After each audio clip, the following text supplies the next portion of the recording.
ఏంటి నువ్వు చేస్తున్న పని ఆ? సాటి మనిషికి సాయం. ఇది సాయమా? మరి కాదేంటండి, మరకపడ్డ నా షర్టు కోసం మీరు అంత కష్టపడ్డారే, మరతపడి నలిగిపోయిన నడుముని సర్దటం నా ధర్మం కాదండి. దీని ఉపకారానికి ఉపకారం, సహకారానికి సహకారం అని మా అత్తుల్లో అంటారండి. హాయ్. నీ అత్తెల్ని తీసుకెళ్లి తిత్తిలో పెట్టుకో. నేను చెప్పిన మాట విను. నీది సౌత్, నాది నార్త్. నీది ఆంధ్రప్రదేశ్, నాది మధ్యప్రదేశ్. నా పర్మిషన్ లేకుండా నా మధ్యప్రదేశ్ ని టచ్ చేసావంటే నిన్ను ఒకే ఒక్కసారి కళ్ళు మూసుకుంటే 2 అంగుల్లో సందు దాటేస్తా.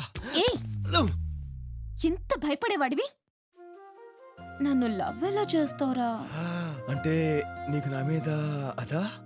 అదే లేకపోతే నిన్నొంటరిగా గదిలోకి ఎందుకు తీసుకెళ్తాను, ఇలా బాత్రూంలోకి ఎందుకు తీసుకొస్తాను? కొత్త కదా, అర్థమే సావులా.